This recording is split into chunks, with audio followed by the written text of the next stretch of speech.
عن عباس رضي الله تعالى عنه قال قال النبي صلى الله عليه وسلم من ذاق طعم الإيمان من رضي بالله ربا وبالإسلام دينا وبمحمد صلى الله عليه وسلم نبيا ورسولا رواه مسلم وما زادهم إلا إيمانا وتسليما اللهم صل على محمد وآله وصحبه وبارك وسلم বাংলাদেশের এই জেলাটা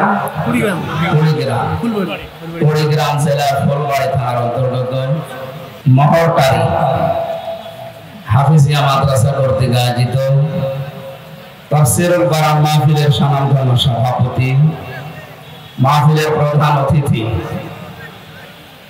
জনাব এমদাদুল হক দামাত বারকাতুহুল আলিয়া, সভাপতির দায়িত্বে আছেন আলহাজ আব্দুল জব্বার ব্যাপারী, শুভেচ্ছা বক্তব্য দিয়েছেন জনাব সাইদুল ইসলাম, অনেকগুলো অতিথির নাম দিয়েছেন। কোরআনে কারীম যারা শুনতে আসে, এই মানবতাকে তিন শ্রেণীতে ভাগ করা হয়েছে। এক শ্রেণী প্রথম যারা কাফের, এরা শুনলেই বাধা দেয়, এটা এখন আমাদের দেশে আর নেই।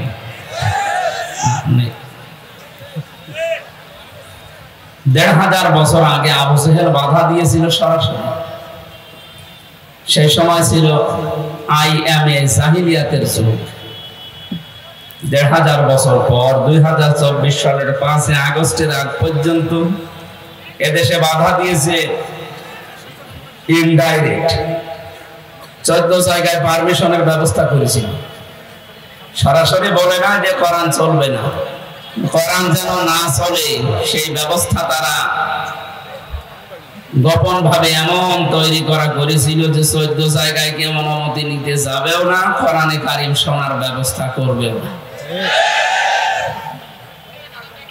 আবু জেহেলের সিস্টেম আর এই আমি জাহিলিয়াতের যে সিস্টেম একই, সিস্টেম পাল্টিয়েছে। ওই জামানায় সরাসরি এসে বন্ধ করে দিত, আর এই জামানায় অনুমতির সিস্টেম করেছিল। এ জমিন বানিয়েছেন যিনি, কথা চলবে তার, অনুমতি নেওয়া লাগবে তোমার মতো পাগলের কাছে। হ্যাঁ, এটাকে মগের মূল্য পেয়েছে।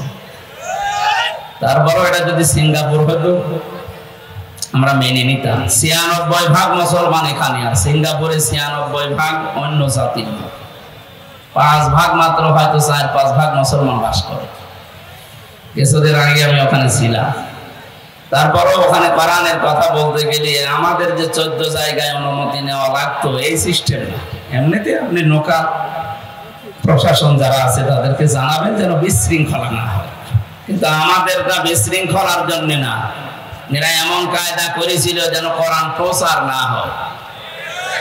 যদি বিশৃঙ্খলার জন্য আপনি অনুমতির ব্যবস্থা করতেন, এখন তো কোনো জায়গায় অনুমতি নেওয়া লাগে না, কোনো জায়গায় বিশৃঙ্খলা হয়। তার মানে ওরা জাতে মাতাল ছিল, তাহলে ঠিক ছিল। সুতরাং কোরআন শুনলেই যারা বাধা দেয়, এরা এক নম্বরে, এরা শ্রোতা হিসাবে কোরআনে কারীমের ঘোষণা, তারা কাফের। কাফের মরে গেলে জানাজা হয়, কবরে দেয়। ১৫.৫ বছরে যারা কোরআন বাধা দিয়েছে, আপনি কোরআনের ভাষায় কাফের, আপনি মারা গেলে জানাজা দেওয়া, কবরে দেওয়া আমার মনে হয় বেকার, কোনো লাভ হয়নি। কথাটা একটু শক্ত হয়ে গেল, তারপরও বলার দরকার বললাম। সূরা হামিম সেজদা ২৬ নম্বর আয়াত। وقال الذين كفروا لا تسمعوا لهذا القرآن والغوا فيه لعلكم تغلبون। এই আয়াতে আল্লাহ দলিল দিয়েছেন যে কাফেররা সব চলতে দিত, শুধু কোরআনে কারীমের আওয়াজ বন্ধ করে দিত। কারণ ওই জামানায় আবু জেহেল ভালোভাবে বুঝেছিল যে আমি যে চেয়ারে বসে আছি, এই চেয়ার তো বৈধ চেয়ার না, এটা অবৈধ চেয়ার। কথা বলেন না কেন? আমার মনে হয় ২০২৪ সালের ৫ আগস্টের আগ পর্যন্ত যারা ছিল তারা খুব ভালোভাবে জানতেন যে আমরা যে চেয়ারে আছি এটা তো বৈধ চেয়ার না, অবৈধ চেয়ার।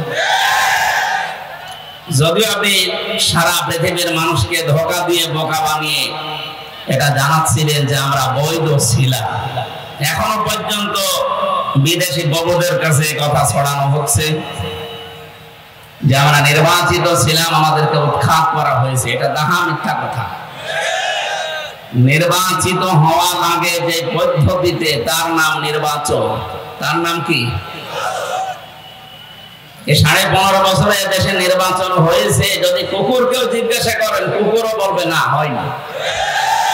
শয়তানকে জিজ্ঞাসা করলে সেও বলবে একটা কথা বললি, আমি শয়তান, তো এত বড় শয়তানি করি না। আপনি ঘোড়াকে জিজ্ঞাসা করলে ঘোড়াও হাসবে, বলবে কি বলে না। হ্যাঁ, যেখানে নির্বাচনের আগে 154 জন ঘোষণা হয়ে যায়, যেখানে দিনের ভোট রাতে হয়ে যায়, এই জায়গায় আপনি মানুষকে বোঝাচ্ছেন যে আমি নির্বাচিত ছিলাম। একটা হাজি মানুষ এত বড় গাহা মিথ্যা কথা বলতে পারবো? আমি আর নিচে নামলাম না। সুতরাং আমরা চাই সামনে যারা এই মিথ্যা কথাগুলো বিদেশের প্রভুদেরকে শোনাচ্ছেন, তারাও জানে, তামাম দুনিয়ায় জানে যে দেশে নির্বাচন 15.5 বছরে হয়নি। নির্বাচন হলে আমরা নির্বাচিত জনপ্রতিনিধি পেতাম। তাদের আচরণগুলো যা, এটার দ্বারাই প্রমাণ হয়েছে দেশে নির্বাচন হয়নি।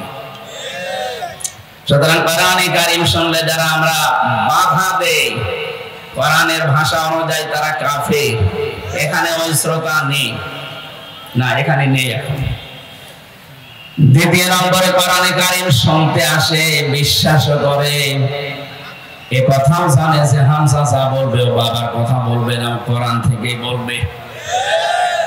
কিন্তু ওয়াইদা কিলা লাহুম তাআলাউ ইলা মা আনজালাল্লাহু ওয়া ইলার রাসূলি রাআইতাল মুনাফিকিনা ইয়াসুদ্দুনা আনকা সুদুদা।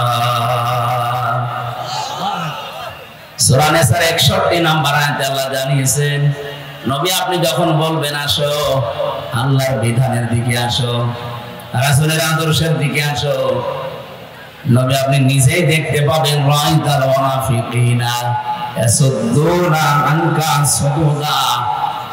ওরা আসবে, বিশ্বাস করবে, শুনবে, কিন্তু যখন দেখবে যে না, এগুলো আমাদের বাস্তবের সাথে মিলছে না, আমাদের প্র্যাকটিক্যাল লাইফের সাথে মুহাম্মদ রাসূলুল্লাহর কথা মেলে না, তখন আস্তে করে আপনার কাছ থেকে ওরা পেছন ফিরে কেটে পড়বে। এরা হচ্ছে নির্ভেজাল টাটকা মুনাফিক। আর আমার মনে হয় এইটা বাংলাদেশে আছে। কথা বলেন না কেন বললাম বলেন তো? নবীজি ইন্তেকালের আগে জানিয়েছেন পৃথিবীতে মুনাফিক তৈরি হবে শুধুমাত্র মুসলমানদের ভেতরে। মুসলমান, ইহুদি, খ্রিস্টান, বৌদ্ধ, হিন্দু, মাজুসি এদের ভেতরে তৈরি হয় না, কারণ ওরা সরাসরি কাফের। না মর্যাদা থাকতে পারে ইহুদি, খ্রিস্টান, বৌদ্ধ, হিন্দু, তাই কি সব ওরা কাফের, সব কি? আর মুনাফিক যেটা, এটা তৈরি হবে কিয়ামত পর্যন্ত শুধুমাত্র মুসলমানদের ভেতরে। এখন যদি ভাই আমারে জিজ্ঞাসা করে আমি খ্রিস্টান দেখবো, আপনি আমেরিকা যাবেন, খালি খ্রিস্টান পাবেন। যদি বলে আমি বৌদ্ধ দেখবো, মায়ানমারে যান, বৌদ্ধ পাবেন। বলে আমি ইহুদি দেখবো, ইসরায়েলে যান, ইহুদি পাবেন। হিন্দু দেখবো, পাশের রাষ্ট্রে যান, ভারতে হিন্দু পাবেন। উনি যদি বলে আমি মুনাফিক দেখবো, বাংলাদেশে পাঠাতে হবে, কারণ এদেশে 96% মুসলমান। এদেশে মুনাফিক থাকার সম্ভাবনা সবচেয়ে বেশি। বলেন, আমাদের চিন্তা ভাবনা করার বিষয় হচ্ছে আমি আবার মুনাফিক হয়ে গেলাম না তো, মুনাফিকের কোন জার আবার আমার ভেতরে চলে আসলো না তো, কারণ যেহেতু সম্ভাবনা বেশি আছে। খলিফাতুল মুসলিমিন হযরত ওমর মাঝে মাঝে হুযায়ফা ইবনুল ইয়ামিন রাদিয়াল্লাহু তাআলা আনহু তাকে ডাক দিয়ে বলতেন, ভাই তোমরা তো নবীজির গোপন অনেক কথা জানো, নবীজি ইন্তেকালের আগে মুনাফিকদের একটা লিস্ট তোমার কাছে দিয়েছিল যে মদিনায় এই এই লোক মুনাফিক, তুমি যে জানাজার নামাজে যাও সেটা মুনাফিকি থেকে মুক্ত আছে। যে জানাজার নামাজে তুমি যাও না, বুঝতে হবে তার ভেতরে সমস্যা আছে। তুমি একটু ওই লিস্টের ভেতরে দেখো আমি ওমরের নামটা আছে কিনা।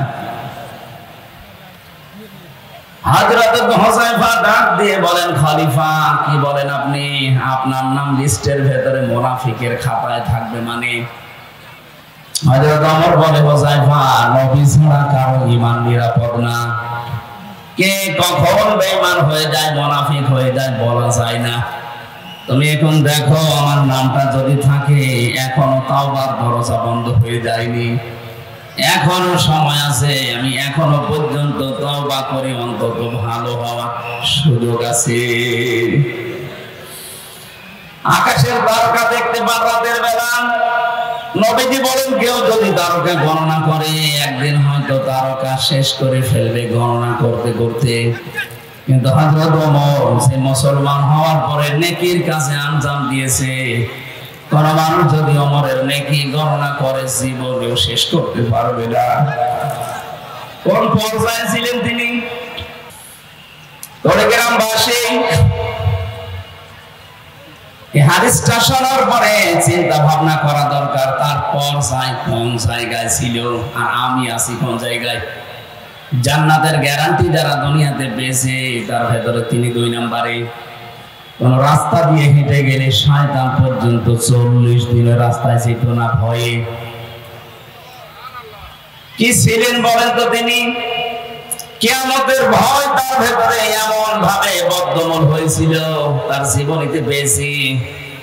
তিনি তার সন্তানটাকে মাদ্রাসায় দিয়েছিলেন। ওই সময় তিনি দেশের প্রেসিডেন্ট হযরত আব্দুল্লাহ বিন ওমর। এই টেবিলের উপর থেকে ওই জামানায় যিনি প্রধান বিচারপতি ছিলেন হযরত আলী, তার সন্তান হযরত হুসাইন কলম ফেলে দিচ্ছে আর বলছে, আব্দুল্লাহ তুলে দাও। 3 বার তুলে দেওয়ার পরে তিনি রেগে গেছেন। হযরত আব্দুল্লাহ বলেন, হুসাইন বারবার কলম ফেলে দিলে আর আমাকে তুলতে বলো, আমি কি তোমার চাকর খাদেম নাকি? হুসাইন রাগ করে বলে ফেলেছেন, তুমি শুধু খাদেম না, খাদেমের বাচ্চা খাদেম।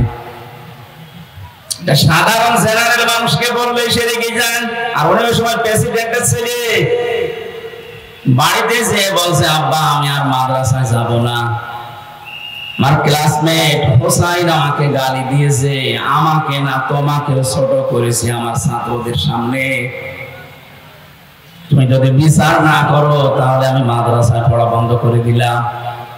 হযরত ওমর জ্ঞানী ছিলেন, বিচক্ষণ ছিলেন। তিনি বললেন, বাবা ঠিক আছে, এই বিচার তো এখন করা যাবে না, জমার দিন হাজারো মানুষ আসবে মসজিদে নববীতে, ওই সময় সবার সামনে বিচার করা হবে। তিনি জমার নামাজের খুতবা দিচ্ছিলেন, ডাক দিলেন, আলোচনা বন্ধ করে দিয়ে, হুসাইন আসো। বলে, হ্যাঁ সামনে আসো। তুমি আমার সন্তানটাকে মানুষের সামনে অপমান করে গালি দিয়েছো, গোলামের বাচ্চা, খাদেমের বাচ্চা বলে। বলে, হ্যাঁ দিয়েছি। কেন দিলে? হযরত হুসাইন বলে, খলিফা বুকে হাত দিয়ে বলেন তো, আপনি কি আমার নানার খাদেম ছিলেন না? হযরত ওমরের কথা বন্ধ হয়ে গেছে। ডাক দিয়ে বলে, হুসাইন আমি তো এভাবে চিন্তা করি নাই, সত্যি তো আমি তোমার নানার খাদেম ছিলাম, কিন্তু এই কথাটা তুমি যে বললে লিখে দিতে পারবা? কাগজ কলম নিয়ে আসেন। খেজুরের পাতা নিয়ে এসেছে, লিখে দিলেন, ওমর আমার নানার খাদেম ছিল, আমি দেখেছি, ইতি হুসাইন ইবনে আলী। সই করে দিলাম।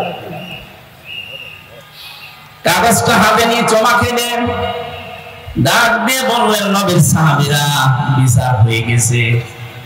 ছোট মানুষ আব্দুল্লাহ তো বসে না, বলে, বাবা বিচার তো আরম্ভ করলে না, শুরু করলে না, কি করে হয়ে গেল? হযরত ওমর বলে, সন্তান যে বিচার করেছি শুধু দুনিয়া না, মরণের পরও কাছে লাগবে। আমি যখন মারা যাব এই কাগজটা আমার কাফনের ভেতরে দিয়ে দিও। মরণের পরে আল্লাহ যদি আমার জীবনে কিচ্ছু কবল না করে, কিছু যদি আল্লাহর ভালো না লাগে, পছন্দ না হয়, কাগজটা আল্লাহকে দেখাবো, ডাক দিয়ে বলবো, মালিক কাগজের দিকে তাকাও। দেখো তোমার নবীর নাতি লিখে দিয়েছে আমি নবীর খাদিম ছিলাম, এই ওসিলাই হলো আজকে তুমি আমার মাফ করে দাও।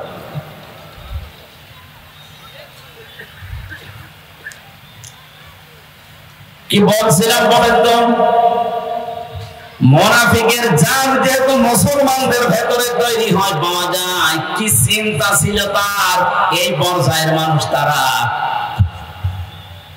অথচ এখানে আমরা যারা আছি, যেহেতু মুসলমানদের ভেতরে মুনাফিক তৈরি হয়, আমরা যারা বসে আছি আমাদের ভেতরে মুনাফিকই থাকতে পারে না পারে না? আপনি এবার মিলাবেন, ইদা হাদাসা কাযাবা ওয়া ইদা ওয়াদা আখলাফা ওয়া ইদা আতুমিনা খান। নবীজি বলেন কথা বললে যারা মিথ্যা কথা বলে।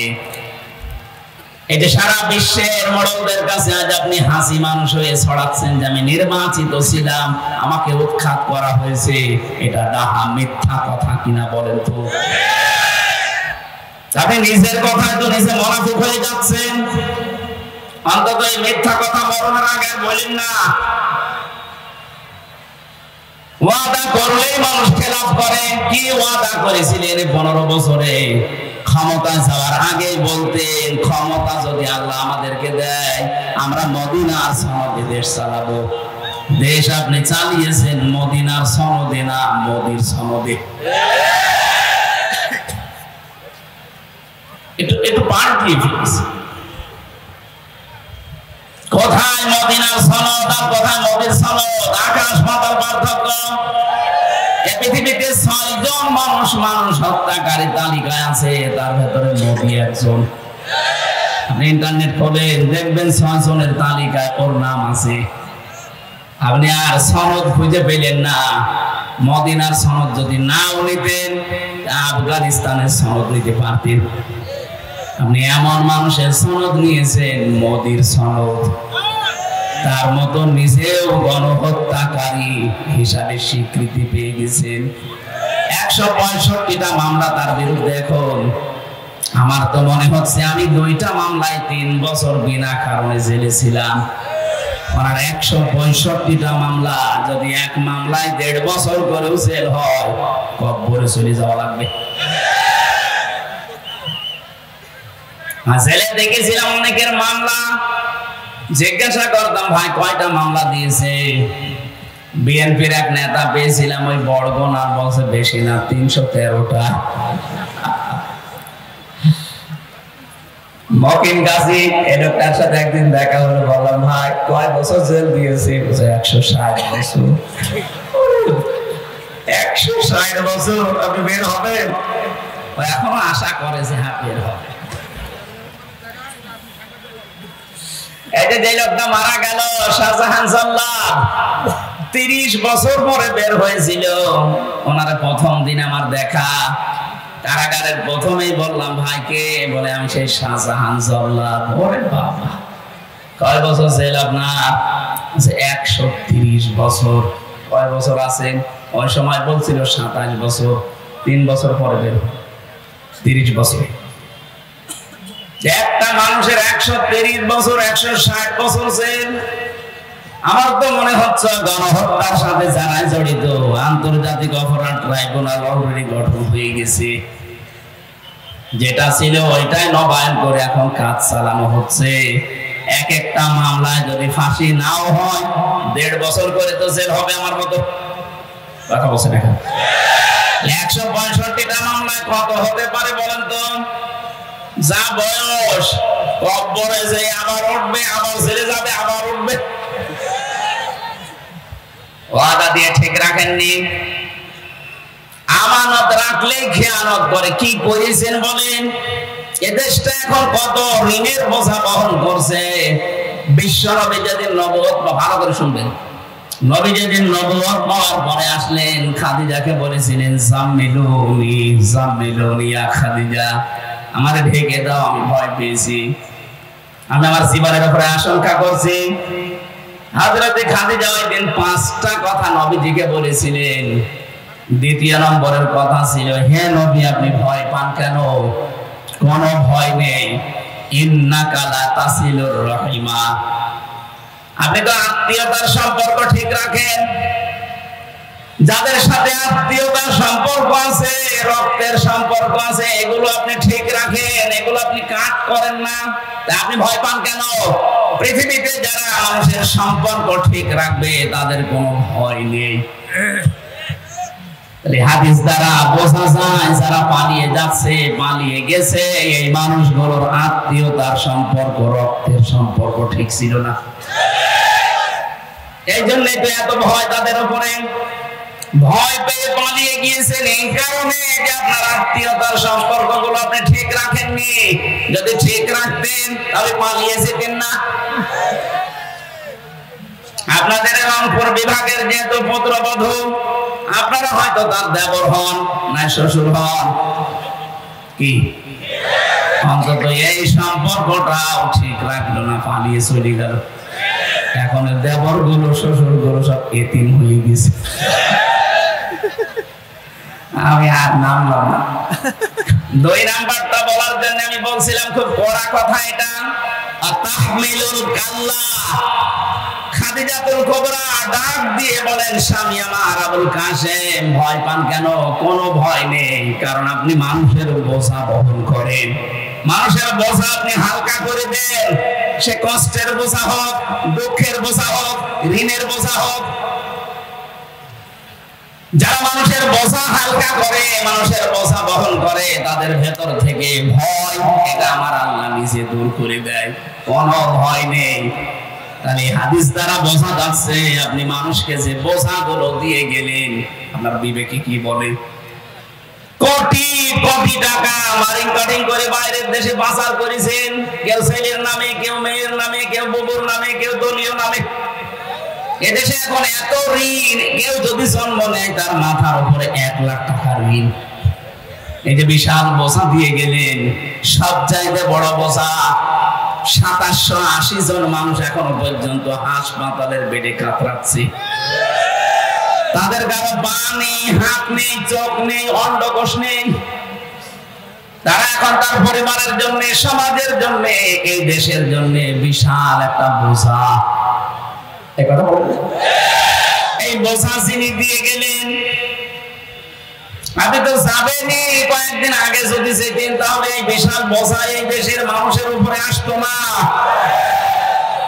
সুতরাং যারা মানুষের উপরে বোঝা দিয়ে যায়, এই মানুষগুলো নবীর উম্মত দাবি করতে পারে না। তাদের ভেতরে ভয়, ভয় এবং ভয় চেপে বসে। এই জন্যই তো এত ভয় পেয়েছেন। এখনো পর্যন্ত বের হওয়ার সাহস পাচ্ছেন না, কারণ ভয় এখনো চেপে আছে। না জানি আমার কারো সম্পর্ক নেই, বিশাল বোঝা দিয়ে আসলাম।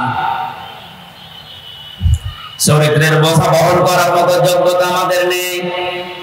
এখন যেগুলো ধরা পড়ছে দেখেন, প্রত্যেকের চরিত্র এত নিচে নামতে পারে, শয়তান পর্যন্ত এখন আফসোস করছে, আল্লাহ আমিও তো এত নিচে নামিনি।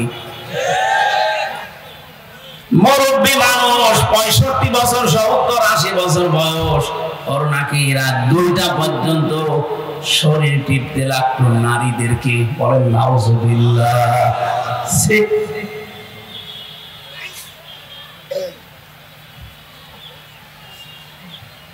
সবচাইতে বড় কলঙ্কিত অধ্যায় এই আয়না ঘরটা। আমি নিজে ছিলাম। মানুষ মানুষের উপরে আচরণ করতে পারে, আমার বিশ্বাস হতো না। আমার তো চোখ বেঁধে, পেছনে হ্যান্ডকাপ দিয়ে বেঁধে, মাজায় দড়ি দিয়ে টাঙিয়ে রেখেছিল প্রায় 11 ঘন্টা। যখন রাতের বেলা নিয়ে যেত, কিছু কিছু মানুষকে বলতাম, ভাই এখন কয়টা বাজে? আমি জানি না যে এখন দিন না রাত। নিস্তব্ধতা যখন নেমে আসতো, বুঝতাম যে এখন মনে হয় রাত হয়েছে, কিন্তু কয়টা বাজে আমি জানি না। 4 ওয়াক্ত নামাজ আমি আন্দাজে পড়েছিলাম। কারো কারো নখ দেখতাম এত বড় বড়, চুল দাড়ি গোপ, মনে হচ্ছে জঙ্গল থেকে বেরিয়ে আসতেছে। এখানে যারা দায়িত্ব পালন করতো, মাঝে মাঝে আমার মনে হতো, আল্লাহ এই মানুষগুলো তো 6 ঘন্টা 8 ঘন্টা পরে বাইরে যাবে, এরা যা করে গেল। একটা জীবিত মানুষকে এমনি বসিয়ে রাখলে তো হয়, এই যে পায়ের ভেতরে হাত দিত এইভাবে, মায়ের ভেতরে এভাবে হাত দিয়ে, সামনে লোহার ব্যারিকেড আছে, এই জায়গায় হাত দিয়ে হ্যান্ডকাপ দিয়ে আটকিয়ে দিত। আরে ভাই 2-5 ঘন্টা 10 ঘন্টা পরে তো মাজা ব্যথা হয়ে যাওয়ার কথা। 24 ঘন্টা, বছরের পর বছর, কেউ 8 বছর, 10 বছর, 14 বছরের মানুষ আমি পেয়েছি। আমার এই যে কোরআন শরীফ সামনে, আমার সাথে মুফতি ফখরুল ভাই ছিল, আমাকে বলছে হামজা ভাই আমি নিজে এভাবে আমারে বেঁধে রেখেছিল 1.5 মিনিট থেকে 2 মিনিট সময় দিত টয়লেট করার জন্য। সকালে কয়েকটা পচা ছোলা দিয়ে যেত, দুপুর বেলা খাবার দিয়েছে, মানুষে কেউ মাখিয়ে দিয়েছে, পারলে খান না পারলে ফেলে দিন। বাধ্য হয়ে মানুষ যারা আছে অধিকাংশ দিন রোজা রাখত, কি করবে? এত বড় বড় নখ যাদের, এরাই নখ দিয়ে খুশিয়ে খুশিয়ে দেওয়ালের সাথে যাওয়ার সময় লিখতো যে ভাই যদি কেউ বাইরে যেতে পারেন অন্তত নাম্বারে জানাবেন যে আমি বেঁচে আছি।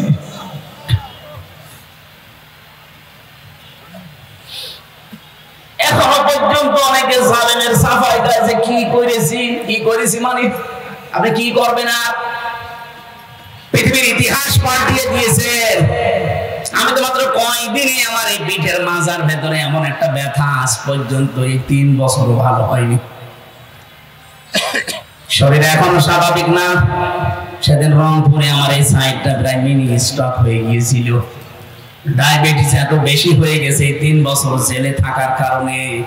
কারণ আমি তো জেলে না, আমি ফাঁসির কন্ডেম সেলের ভেতরে ছিলাম। 24 ঘন্টা আমার তালা লাগিয়ে রাখতো।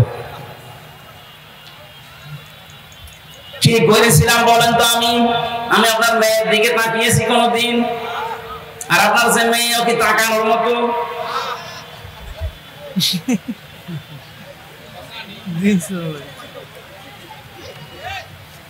শুধু কোরআনের কথাগুলো সহজ সরল ভাষায় যেই ফোর্সে আল্লাহ জানিয়েছে ওই ফোর্সে একটু বলতাম, এইটাই আমার অপরাধ। আমার রিমান্ডে 10 দিন একাধারে এই কথাই বলেছিল, হুজুর আপনার দোষ নেই আমরা জানি। আরে শয়তান, জানিস তে আমারে ছেড়ে দে না, উপরের নির্দেশ। আমরা যা বলতে বলছি এগুলো আপনি আকিজ গ্রুপের বিরুদ্ধে। আমি আকিজে চাকরি করতাম ওই সময়, আমি আকিজের খতিব ছিলাম। আকিজ গ্রুপের বিরুদ্ধে এই কথাগুলো, আরে দেশের বিরুদ্ধে এই কথাগুলো আপনাকে বলা লাগবে। কি আশ্চর্য, এত কথা বানিয়ে মিথ্যা কথা বলবো না। যদি না বলেন তাহলে আপনার বউকে তুলে নিয়ে আনবো। কোন কথার কোন কথা জবাব দিচ্ছে, চরিত্র আছে?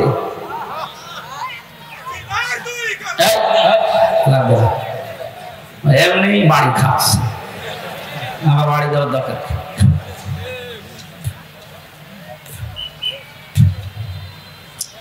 না। রংপুরবাসী আমার নিজের জীবনে যেহেতু ঘটে গেছে, এই জন্য আমি সহ্যের বাইরে চলে যাই, মাঝে মাঝে বলতে হয়।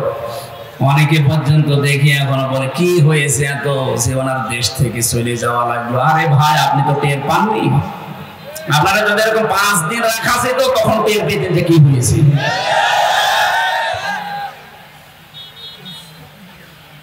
আলেমদের দায়িত্বে রাখতো বেশিরভাগ হিন্দুদেরকে, দেবদুলাল, সুব্রত, কুমার, এই সমস্ত মানুষদেরকে আমাদের দায়িত্বে বসিয়ে রাখতো।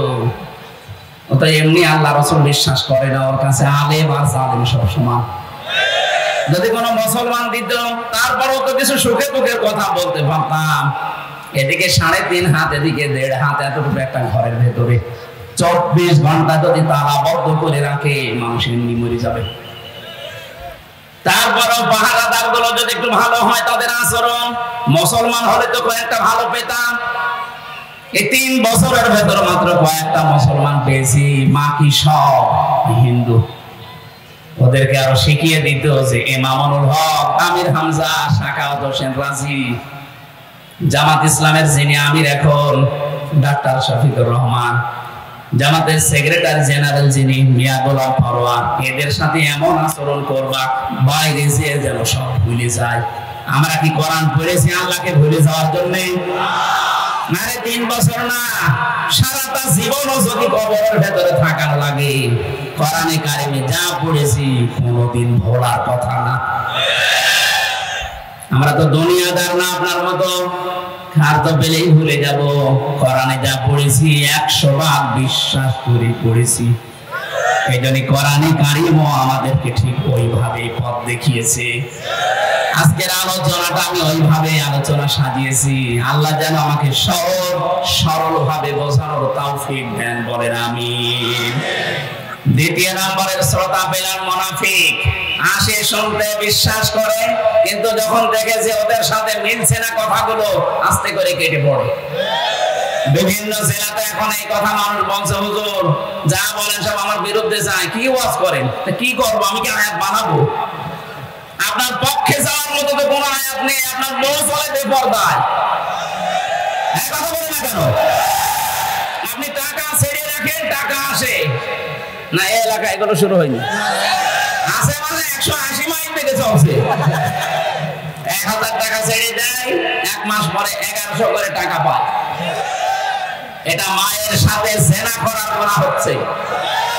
যারা যারা এই কাজে আছেন তারা এই কাজ ছেড়ে দেবেন বাড়িতে। কারা কারা ছেড়ে দেবেন হাত তোলেন তো।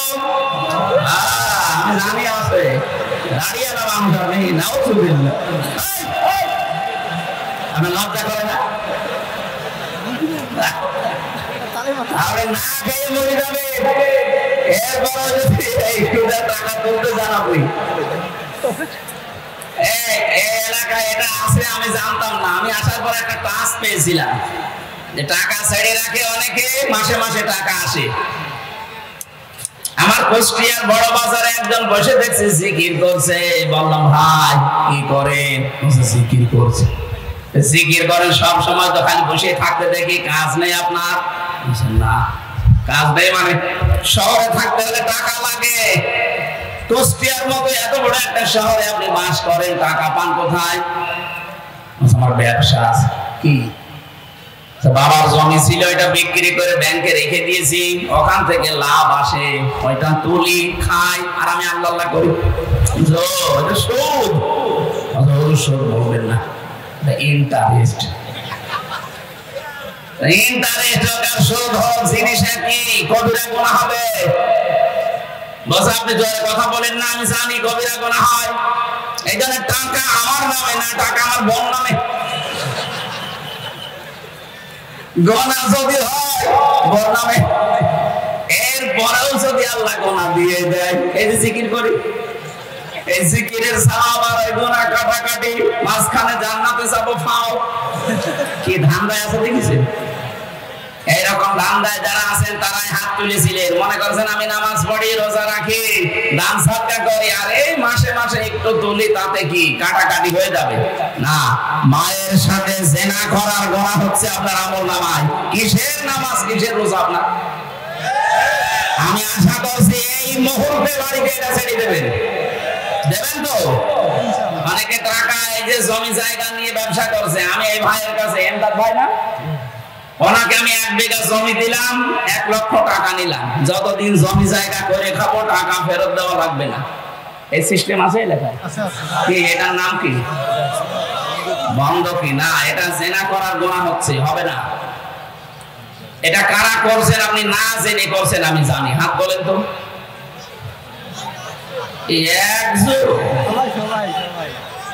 না, যারা করছেন এটা 2টা পদ্ধতি আছে জায়েজ করা। আমি মাসলাটা বলছি, আপনি আশা করছি মেনে নেবেন। 1 নম্বরে খুব বেশি কষ্ট হবে না, একটু লস হবে হালকা। লস বলতে চর্ম চোখে, আল্লাহর দৃষ্টিতে ঠিক আছে। উনি তো ইনসাফ করেন। আপনি যতদিন এই জমিটা করে খাবেন ততদিন আপনি সরকারের খাজনা দেবেন, বছরে বছরে যেটা হয় আপনি দেবেন, যে করে খাচ্ছে। 2 নম্বরে যখন ওনাকে টাকা ফেরত দেব, 1 লাখে অন্তত 8 থেকে 10,000 টাকা কম নেওয়া লাগবে। আমি জানি এটা মানুষ করবে না, মানে পাগল যাতে মাথা ধরো তাহলে ঠিক আছে, একটু লস হয়ে যাবে।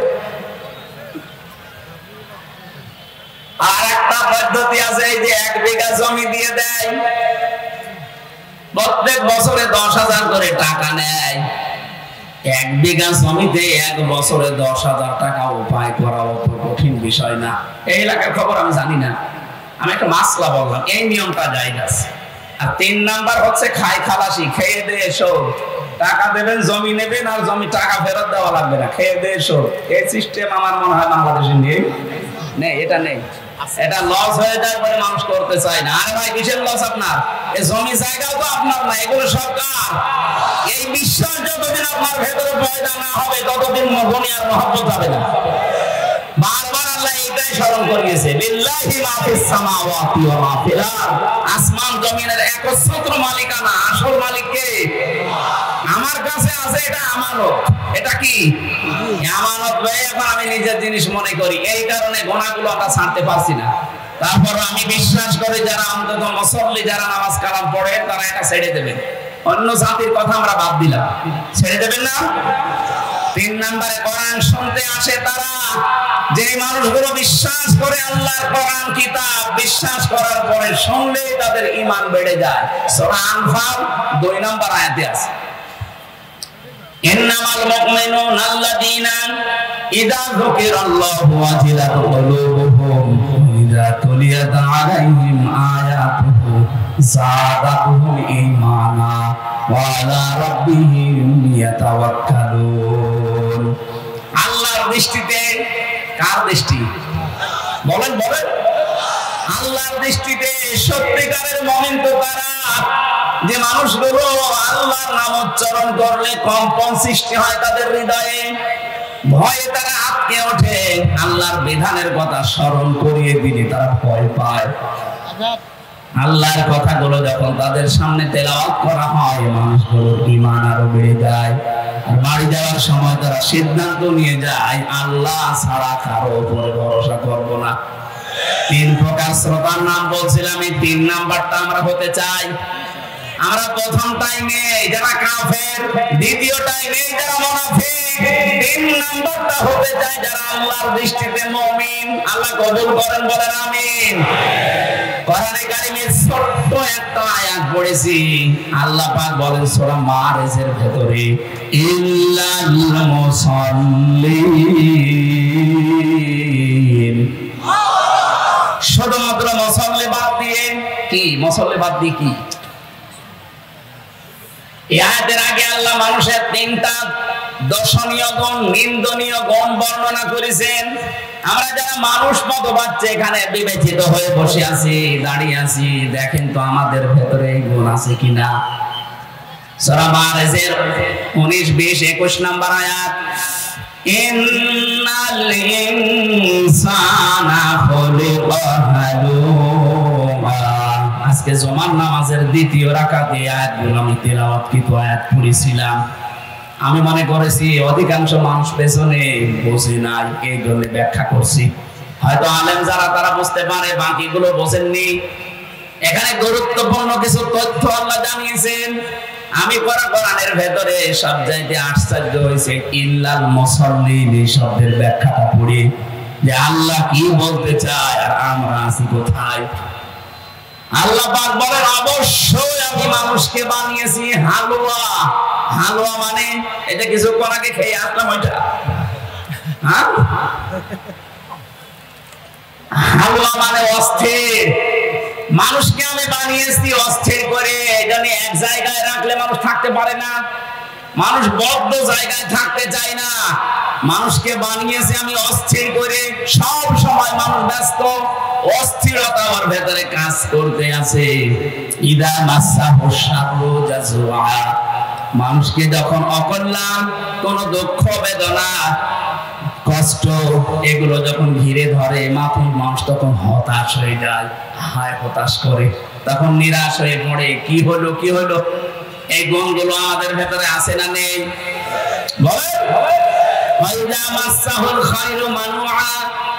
মানুষকে যখন আমি আল্লাহ কল্যাণ দেই, নিয়ামত দেই, কোনো কিছু তাকে দান করি, তখন সে কৃপণ হয়ে যায়। এটা মানুষের স্বভাব। সৃষ্টিগত ভাবে মানুষের এই 3টা স্বভাব আছে। এবার আল্লাহ ঘোষণা দিচ্ছেন, ইল্লাল মুসাল্লিন, তবে যারা মুসল্লি তাদের ভেতরে এই গুণগুলো থাকবে না, দূর হয়ে যাবে। আমার প্রশ্ন হচ্ছে, এখানে অন্তত যারা আছি কম বেশি আমরা মুসল্লি, বলেন না কেন?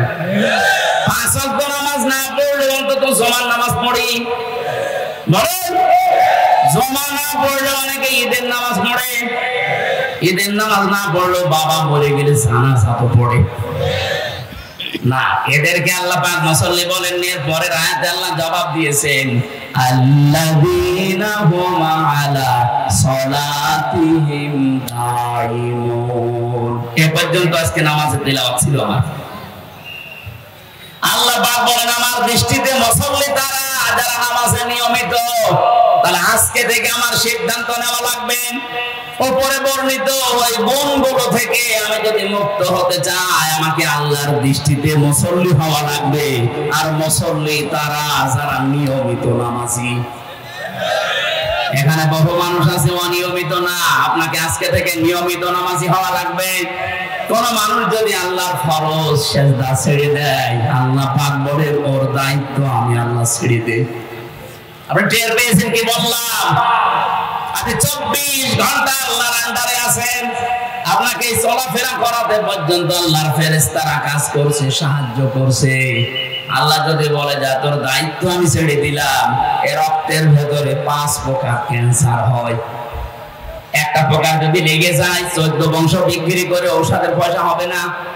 কার আন্ডারে থাকতে চান আপনি? সুতরাং আল্লাহর আন্ডারে থাকতে হলে অবশ্যই আপনাকে ফরজ সেজদা জীবনে বাদ দেওয়া যাবে না। আজকে থেকে কঠিন সিদ্ধান্ত নিয়ে যাবেন, যত কঠিন অবস্থা হোক আমি ফরজ নামাজ বাদ দেব না। আজরাইল যতদিন আমার কাছে না আসে আর যাই হোক আমি ফরজ নামাজ বাদ দেব না। কারা এই সিদ্ধান্ত নিতে পারেন দেখি তো? লিল্লাহি তাকবীর। দেখেন তো হাত তোলেন কে? লিল্লাহি তাকবীর।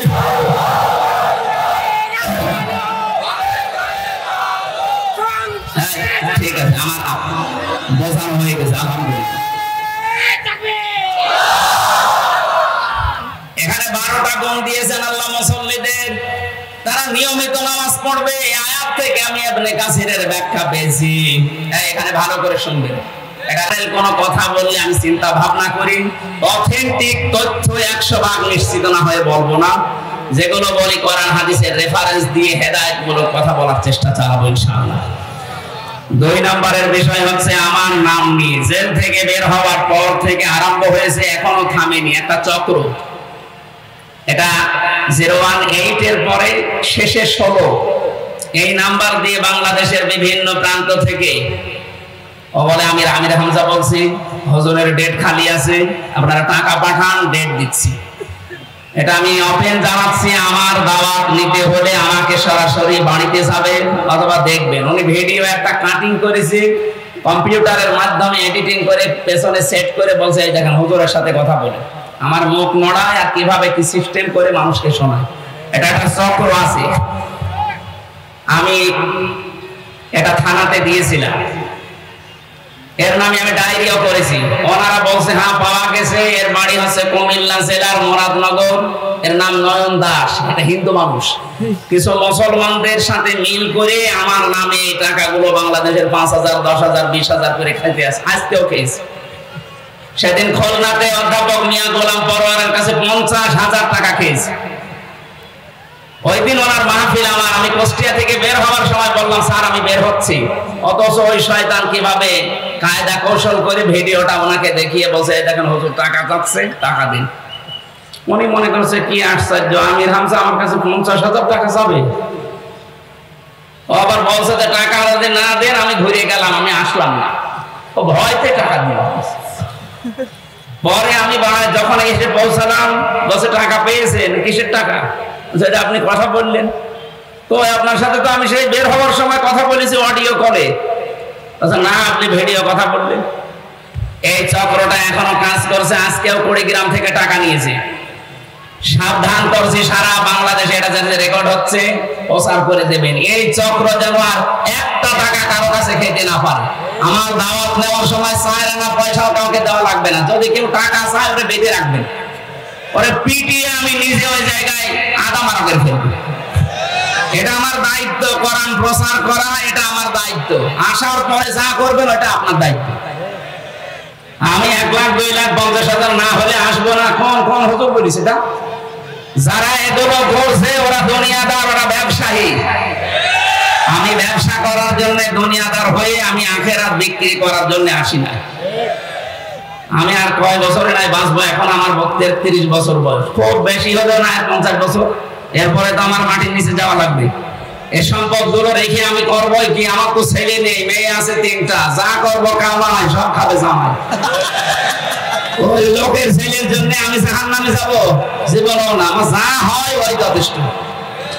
এজন্য সতর্ক করলাম, এগুলো খেয়াল রাখবেন। আমার আজকের আলোচনার বিষয়টা ছিল মুসল্লিদের গুণাবলী নিয়ে আমি আলোচনা করব। আমি আরো আগে উঠলে আমার মনে হয় ভালো হতো, দেরি হয়ে গেছে উঠতে। আপনাদের মাহফিল গুলো আসলে কালেকশন করে শেষ করে ফেলে।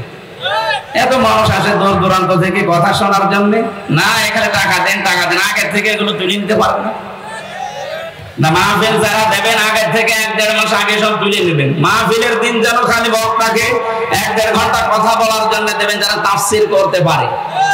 তাই বলে আবার তাহেরি ভাইকে নিয়ে এসে ইয়ালি বাবা, কেল্লা বাবা, ফতে বাবা আরম্ভ করি না। আল্লাহর নামের সাথে যারা অন্য কারো নাম জুড়ে দিয়ে জিকির করে, এদের শাস্তি হবে কিয়ামতে ডবল। আয়াত সূরা ফুরকান 68 নম্বর আয়াত। মাআল্লাহি ইলাহান আখারা, যারা আল্লাহকে ডাকার পাশাপাশি অন্য কাউকে ডাকেন, তাদের শাস্তি হবে ডবল। ওনারা জিকির করে, আল্লাহ আল্লাহ বলে, এরপরে ইয়ালি বাবা, কেল্লা বাবা, ফতে বাবা, এগুলো বিভ্রান্ত করছে মানুষকে। আলেম নামে এই কিছু জালেম। আপনারা সতর্ক থাকবেন। আমি জানি রংপুর বিভাগের 8টা জেলার মানুষেরা সহজ সরল, এরা এত সহজ সরল বাবাকে ভাই বলে ফেলে না। এত সহজ সরল হলে হবে না, আমাদের একটু চোখ কান খোলা রাখা লাগবে। আজকে থেকে এই মাসলাটা মনে রাখবেন, আল্লাহ বাদে কারো নামে জিকির করা জায়েজ নেই। কথা বলেন না কেন? এবং আল্লাহ ছাড়া অন্য কাউকে ক্ষমতার উৎস বিশ্বাস করা হারাম। অথচ এই দেশে বহু মানুষ এই বিশ্বাসে আছে। যারা আছেন তারা এক্ষুনি পাল্টাবেন, নয়তো আপনি মুশরিক। বাংলাদেশ জামাত ইসলামী তারা এই বিশ্বাসে বিশ্বাসী যে ক্ষমতার উৎস জনগণ নয়, ক্ষমতার উৎস আল্লাহ। এই জন্য জালেমরা তাদের নিবন্ধন পর্যন্ত বাতিল করে দিয়েছিল। আল্লাহ মনে হচ্ছে নিজে অ্যাকশন নিয়েছে, 5 দিনের মাথায় তাদেরকে নিষিদ্ধ করে দিয়েছে।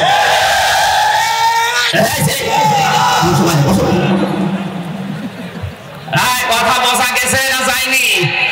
এই শিরিক বাংলাদেশে যাদের ভেতরে আছে, আমাদের অনেকের ভেতরে আছে, ক্ষমতার উৎস জনগণ না, এটা শিরিক।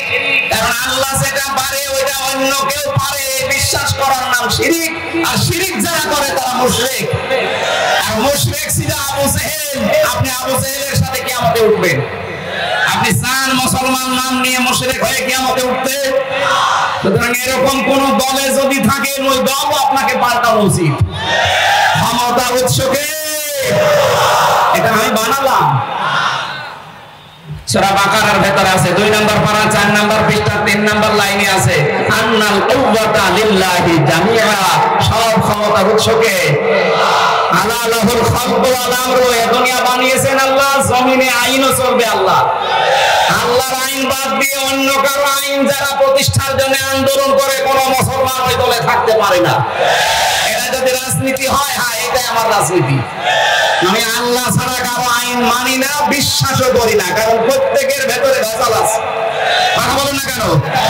আমান আস্তাকু মিনাল্লাহি কিলা, আল্লাহর কথায় কোনো ভেজাল আছে? মুসল্লি হওয়ার 12টা গুণের প্রথম নাম্বার গুণ, মুসল্লিরা নিয়মিত হয়। যে কোনো কাজ করবেন নিয়মিত, তাহাজ্জুদ পড়লে নিয়মিত, জিকির করলে নিয়মিত, মা বাবার খেদমত করলে নিয়মিত। 2 মাস দিলেন, 3 মাস না দিয়ে কতদিন পরে যাবে ওই ছাড়ের মতো বৃদ্ধাশ্রমে। এই জন্য যে কোনো কাজ করবেন দাইমুন, সর্বদা নিয়মিত। আল্লাহ আমাদেরকে এখানে 12টা গুণ আছে, সূরা মাআরিজে বাড়িতে যে পড়ে নেবেন। আজকে 4টার সময় নামাজ, আর 3-4 মিনিট আছে। হাফেজদেরকে আমরা সম্মানিত করব, এরপরে আল্লাহর কাছে দোয়া করে শেষ করে দেব।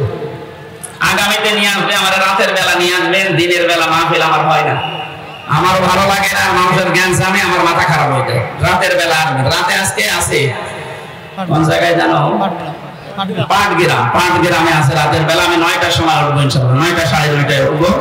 যতক্ষণ পারি ওখানে কথা বলবো। আজকের মতো আমি আর পারলাম না, শেষ করে দিলাম। ফরজ নামাজ তো, এই জন্য। আসসালামু আলাইকুম।